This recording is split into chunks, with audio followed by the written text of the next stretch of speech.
Hello, it's Regina. Welcome back to another Slow Burn Sunday. Today I have a film that is one of my favorites from back in the day, and that is called Ghost Story. And it is based on a novel that is also excellent, written by Peter Straub.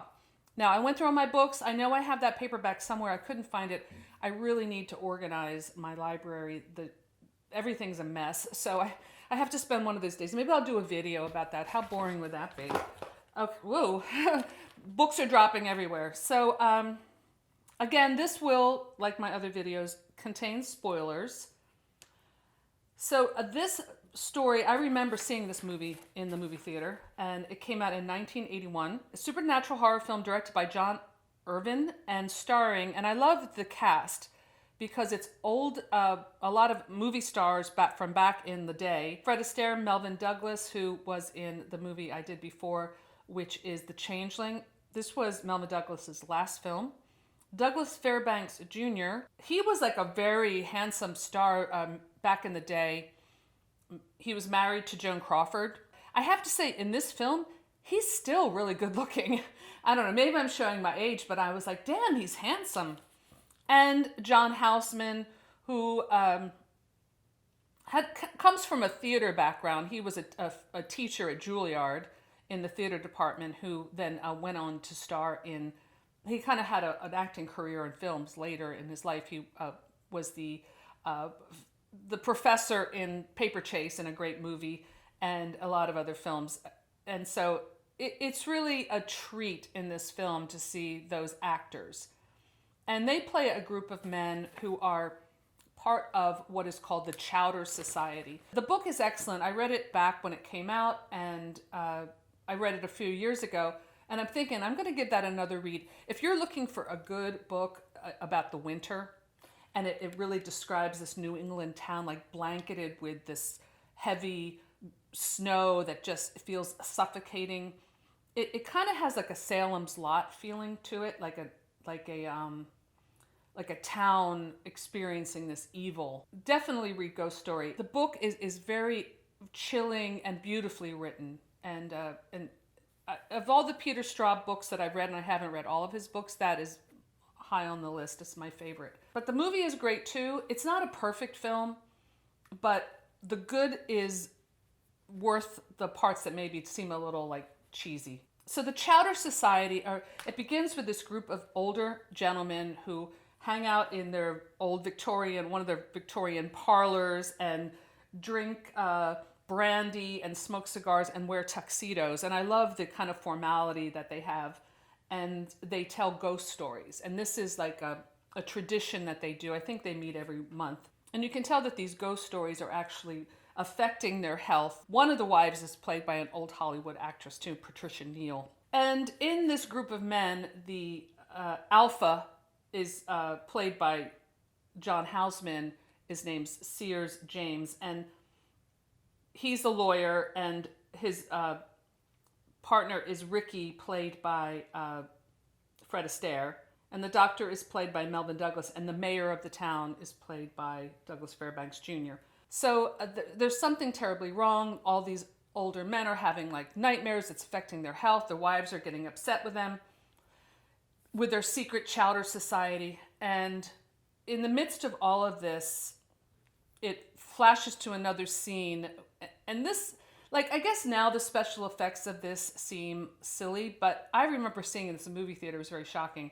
But it shows a man in a New York high-rise. There's this really cool image of the bathtub overflowing. Water is an image in this film, the image of drowning and overflowing water and baths and stuff. I really noticed it this time watching it, and I really appreciated that. So the bathtub, the water's overflowing, and this man is in his apartment or whatever and confronting his lover, a woman on the bed who's nude, and he gets the shock of his life when she turns and reveals this horrific face, and he goes flying through the glass window and dies in this very dramatic way. That's the mayor's Charles's son. So his other son, Don, played by the actor Craig Wasan. I remember this actor. He was also in a Body Double, which I love. It's a great film too. He's like the ne'er-do-well son, the failure. And a lot of the book is his point of view. He comes home for the funeral. And it's just you could tell the father's just broken by this loss of his favorite son, the successful businessman. He wanders off one day in the town in the snow in his pajamas and is crossing this bridge and sees this ghost. And the ghost is Alma Mobley. And in the book, she takes on different shapes and forms, including a child. And that's very scary in the book. And what happens with that child. And it's very terrifying. It takes the creepy kid to a whole new level. But in the movie, she's one kind of, well, she plays two different characters, but the same ghost. So then it tells these two different stories within the film. One is when Don, the son, says he wants to enter the Chowder Society by telling a ghost story. And he tells this whole story about how when he was a professor, an English professor in a Florida college, he, was just kind of like a guy with a job, and he had like a cute, like nerdy girlfriend, and he sees Alma and completely falls in love with her.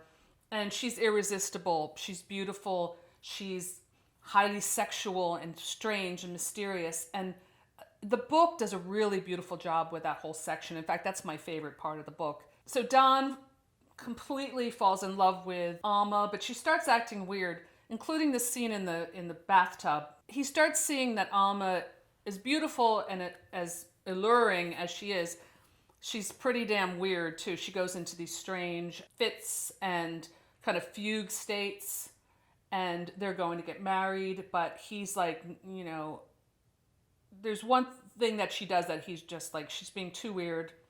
He breaks it off with her.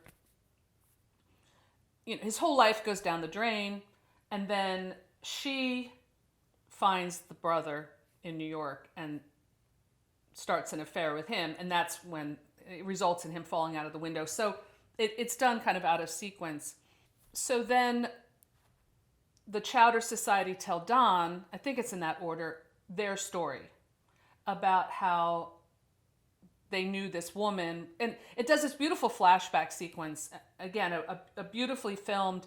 It kind of has that. And this movie came out at the same time, and I believe Alice Kriege is in that too. Chariots of Fire. It has that kind of feel. Everything's really soft and like kind of like an old photograph. Beautiful, beautiful filmmaking and great acting, where the younger men now, you see them young, falling for this mysterious, beautiful woman, wealthy woman who has this old house, and the year is around like the late 20s, and they all fall for her, but they're kind of like stupid frat boys in a way, and you see the different dynamics of their relationships that they would still have when they're older men. So you see Sears James, the John Houseman character, is the alpha male back in that time. The Douglas Fairbanks character is the romantic pretty boy, and then the other guys kind of fall into their places too. And just a little side note, I'm fairly certain that Sears James is a reference to Henry James, because Ghost Story is a very Jamesian story. Sitting around the fire and telling a scary story is the frame for Turn of the Screw by Henry James. And Ghost Story by Peter Straub is very much an homage to Henry James. So Sears James is, I'm sure, a deliberate reference there. They all kind of become infatuated by Alma, but it is the Douglas Fairbanks Jr. character, Edward, is the one that gets her in bed, but she's so intimidating he can't perform. And then we get into this scene where these drunken college boys, show up at her door, and things get very dark. It begins where they're all like just in love with her and infatuated with her, and she's so wonderful. But as it becomes more sexually charged, it becomes dark, where now Sears wants a little piece of that, and she kind of is challenging them, and she's coming on very aggressively, and it results in this very ugly scene where she starts mocking Edward because he wasn't able to perform, and he throws her down. She hits her head and dies, and they're like, "Oh my God, what are we gonna do?" They decide, because they all have these bright futures. They are like the bright young men of the town. This will ruin them. Plus, the women don't like Alma anyway, or Eva rather anyway, because they're all jealous of her. And no one even knows where she came from. Well, that's because she's a ghost, and she goes back. In the movie, it's more like she died and became a ghost, but in the book, she's an old ghost through different, manifesting through different physical forms. So they put her in the old Model T or whatever the car is, and push it into the lake and watch it go down. But in a really great scene, she's still alive, and she comes up at the window. They try to rush out. Edward runs into the lake to try to save her, but it's too late, and this horrible thing has happened, and they make it into their secret. They'll never tell anyone. They don't leave the town. They have their lives. They have their wives and families, and they become prominent citizens. No one even questions what happened to Eva. There's a little talk, but it was kind of like the town's really not sad to see her go, because that woman was trouble. But she comes back. So she comes back through the sons to torture the two sons, to torture these old men. And then there's also this interesting part where the house that she lived in is now decrepit, and there are two characters living there, Gregory and Fenny Bate, a man and a boy, who are part of her cult in a way, and they are doing her bidding and doing her work. The whole thing culminates into Don and Ricky going into the house. Don and Sears. Don falls through the stairs, breaks his leg. Sears goes to get help, and again, we have this wonderful atmosphere where this town is just blanketed by snow.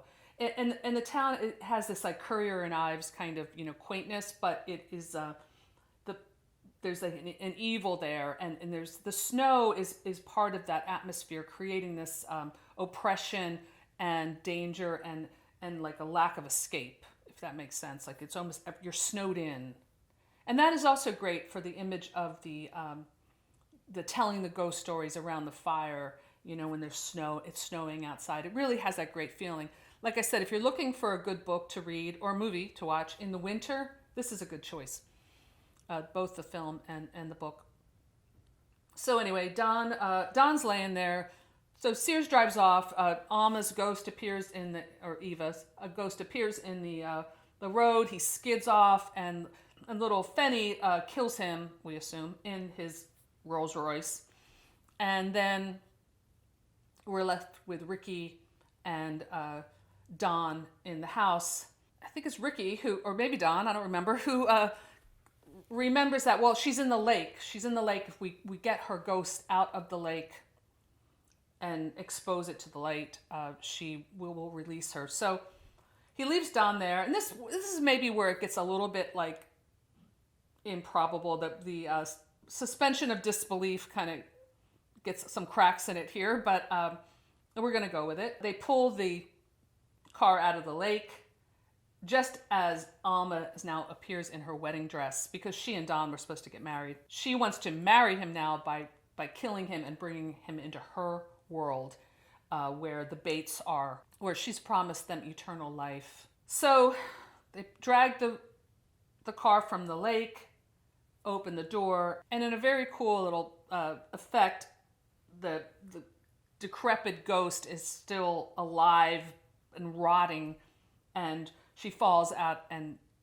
dies for good. So it's almost as if exposing what happened to the light has now cured the evil, and the town can be safe again. So Matilda was supposed to join me today to discuss the film, but I don't know where she's been. She's been acting kind of weird, well, weirder, since Halloween night. And oh, here she is. I will take you places that you've never been. I will show you things that you have never seen. And I will see the life run out of you. Okay, well, that's all I have for today. Thanks for stopping by our haunted library, and we'll see you next time on Slow Burn Sunday. Bye!